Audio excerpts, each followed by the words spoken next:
Hi everyone, so I just wanted to take a moment whilst I've actually got a quiet house to have a little bit more conversation around what has been going on. For those who don't know, I am currently having a huge flare up of my connective tissue disorder, which is called Hypermobile Elhers syndrome.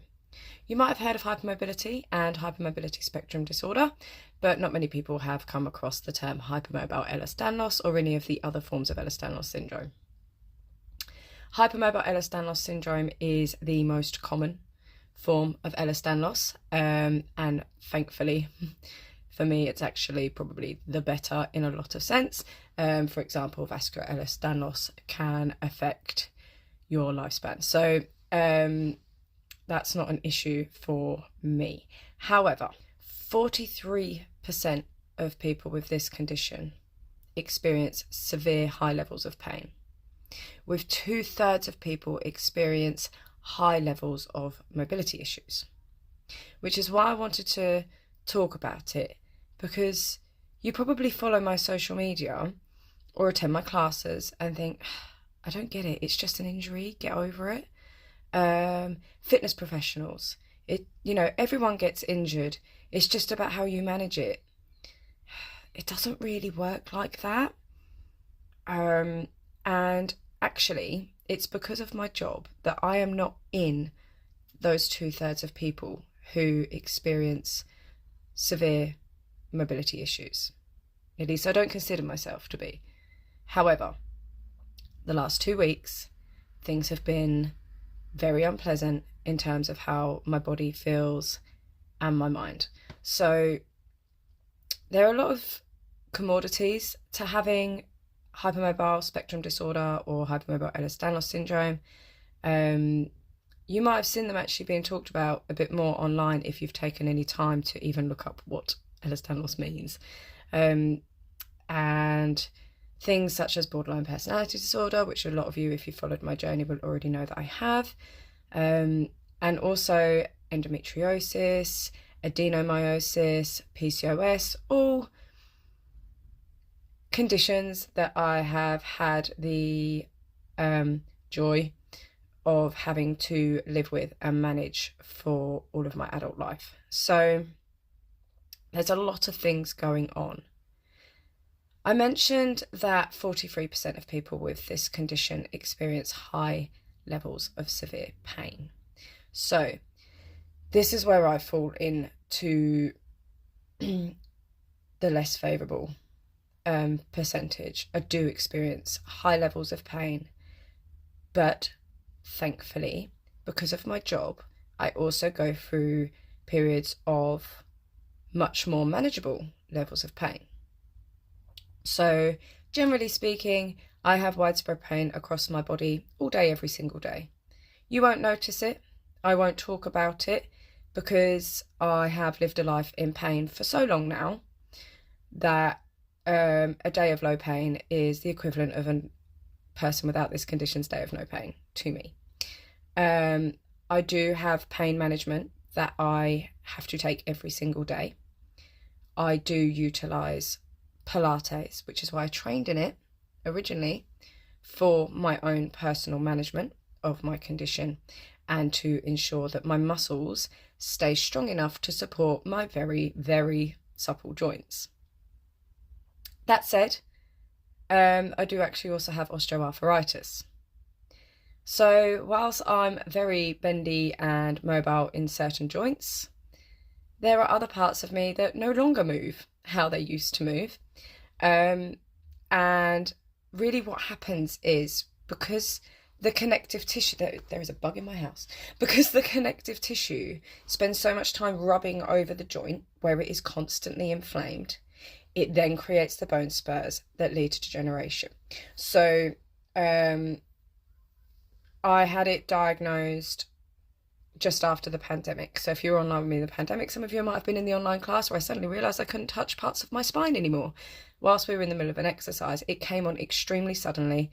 And well, that was that. It's not going anywhere now. And the fact that I continue moving is like adding ointment to it. It's keeping the joints lubricated, keeping everything moving. And I'll find, you know, like most people with osteoarthritis, if I sit still for too long, actually these things seize up and then they make them more painful rather than better. So please listen to your medical and fitness professionals when they tell you with arthritis to do something and to move, because it is lubricating the area and it is going to keep you moving rather than make things worse. But you do need to make sure that you work with a fitness professional that understands what they are talking about. They need to have worked with orthopedic clients. They need to have some kind of level of understanding and qualification in that area. So just swinging back to the hypermobile Elhers danlos. The osteoarthritis is one condition off the back. Endometriosis, adenomyosis,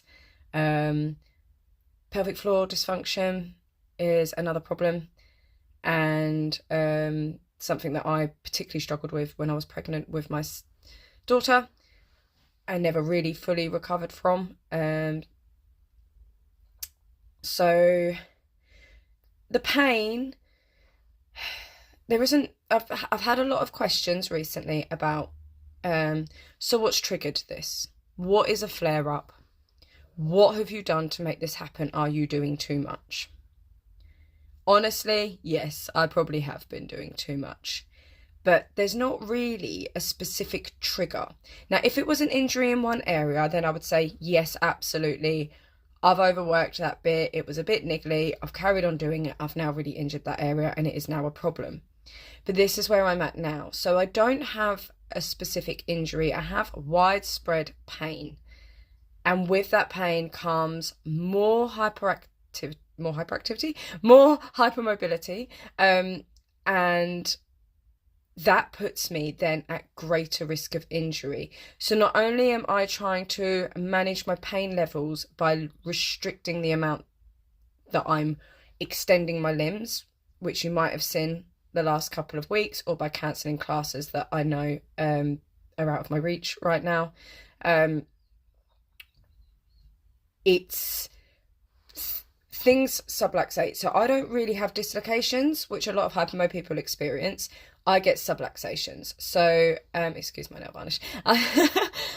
I move around too much within the joint and slip and slide about, which causes friction and then leads to inflammation. But I never fully dislocate, which I'm really grateful for. So that's good, but equally that also causes a lot of pain.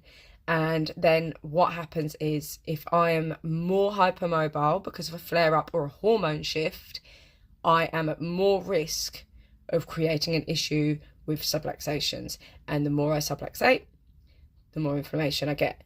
So right now for me, the main thing is to not move beyond my range of movement, which as a hypermobile person isn't naturally felt, which is one of the reasons why Pilates is good, because it builds up proprioception and starting to learn where my body should be within itself and within space. But right now, the priority has to be keeping everything where it's in its safe place, and I don't risk any subluxations or any increase in angry connective tissue around my joints.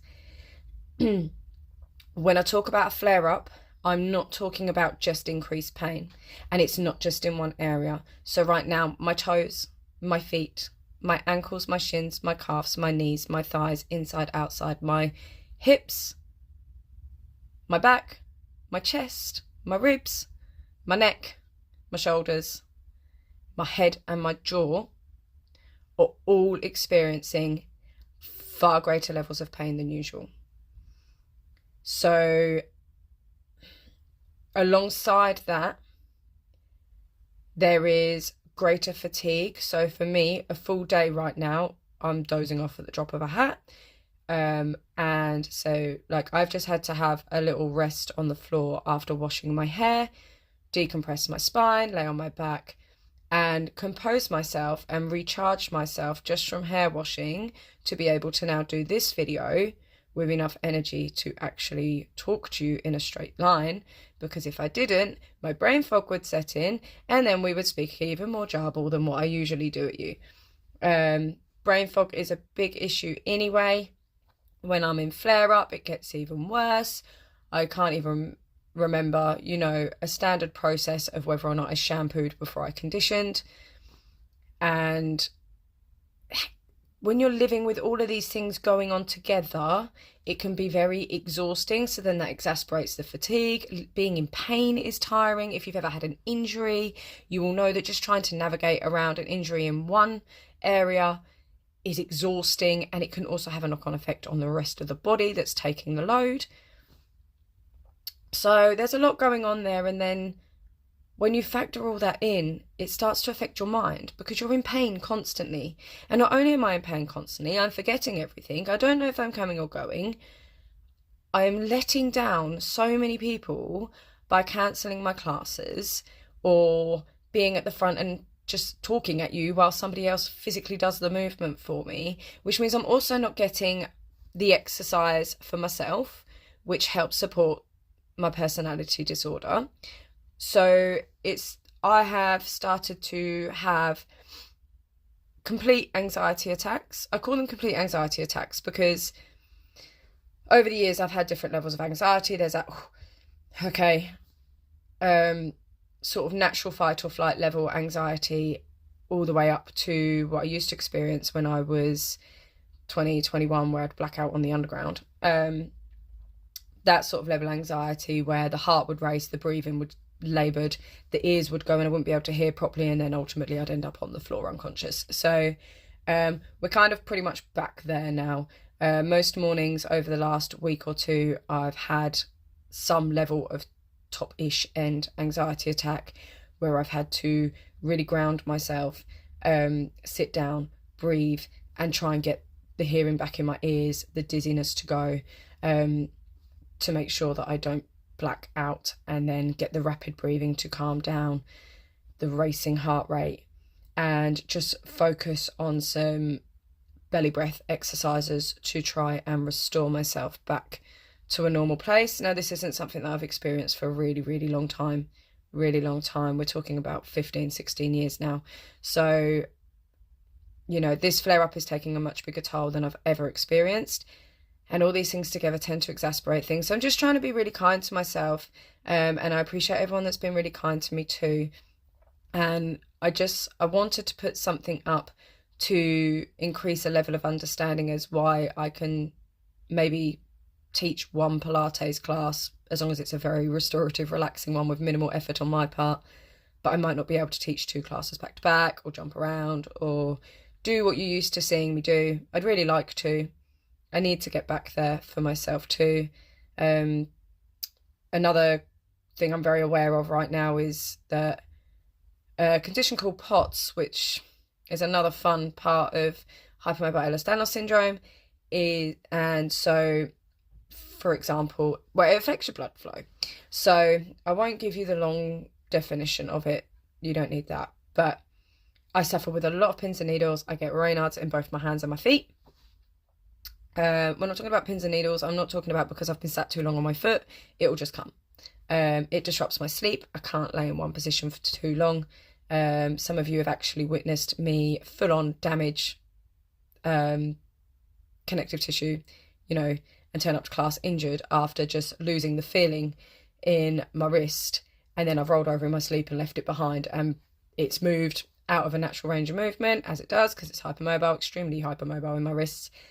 And then when I could get the feeling back after getting out of bed and trying to get some circulation back through it again, I'd obviously done some damage to it, and it took several weeks to recover from that. So, but it creates an awful, awful dizzy spells. Certain things can set off a racing heart rate as well. So, like, even though cardiovascularly I am extremely fit, walking upstairs, my heart goes bonkers. It almost bursts out of my chest. So I can't, if you ever see me on a Stairmaster in the gym and I am huffing and puffing only 5 minutes in, it's because for some reason climbing stairs is an exasperating issue for me with POTS. I go very dizzy very easily, and I kind of got to a point really where I thought that the blacking out on the underground was to do with that more than the anxiety. But then I'm kind of back in this place now 16 years later where I think maybe there's a little connection of the two things going on at the same time, because it's happening again. But the POTS is also worse. I'm getting a lot more dizzy spells. I feel generally pretty pants, if I'm honest. And I wanted to try and answer as many sort of things as I could in a really high level way. I'm conscious this video is already like over 15 minutes and you've probably got bored and stopped listening.